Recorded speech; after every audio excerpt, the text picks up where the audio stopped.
সিরাজগঞ্জের শাহজাদপুর পৌর এলাকার দারিয়াপুর উত্তরপাড়া হতে একটি দেশীয় তৈরি সচল ওয়ান শুটার গানসহ কুখ্যাত সন্ত্রাসী মামুনকে গ্রেফতার করেছে শাহজাদপুর থানা পুলিশ।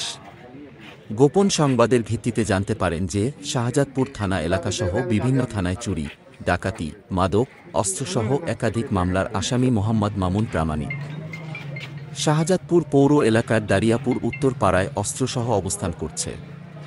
উক্ত তথ্যের উপর ভিত্তি করে শাহজাদপুর থানার অফিসার ইনচার্জ মোহাম্মদ সবুজ রানা এর নেতৃত্বে শাহজাদপুর থানার একটি চৌকস টিম উক্ত সংবাদের সত্যতা যাচাইয়ের জন্য ভোর রাত্রে শাহজাদপুর পৌর এলাকার দারিয়াপুর উত্তরপাড়ার জনৈক মোহাম্মদ বাবুল শেখের বাড়িতে অভিযান পরিচালনা করে।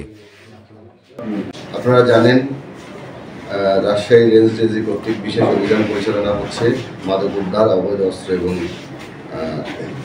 অপরাধীদের ধরার আইনের আওতায় নিয়ে আসার লক্ষ্যে তারই সূত্র ধরে শাহজাদপুর থানা পুলিশ টিম গত রাত্রি 1:45 সময় শাহজাদপুর থানাধীন দারিয়াপুর উত্তরপাড়া গ্রামস্থ টিএনডি অফিস সংলগ্ন জনৈক বাবুল শেখ ভাড়াটিয়া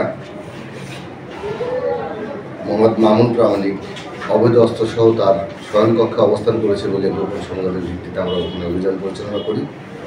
অভিযান পরিচালনা করে সেখান থেকে তার হেফাজত হইতে তার শোয়ার ঘরের খাটের নিচে তোষকের নিচে হইতে একটি দেশীয় অংশটার গান উপস্থিত সাক্ষীর সামনে জব্দ করি এবং তার বিরুদ্ধে আমরা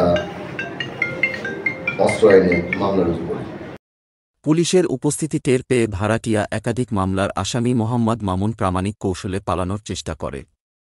এ সময় পুলিশ তাকে আটকপূর্বক প্রাথমিক জিজ্ঞাসাবাদ করলে আসামি মোহাম্মদ মামুন প্রামাণিক সিরাজগঞ্জ জেলার উল্লাপাড়া উপজেলার লাহিড়ী মোহনপুর গ্রামের মোহাম্মদ পর্বত প্রামাণিকের ছেলে উল্লেখ করে এবং তার শয়নকক্ষের বিছানা নিচ থেকে একটি দেশীয় তৈরি সচল ওয়ান শুটার গান বের করে দেয়।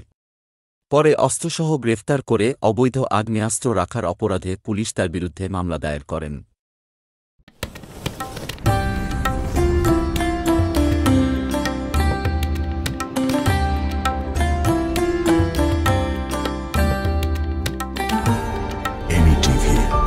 স্বাধীন বাংলার স্বাধীন কণ্ঠ।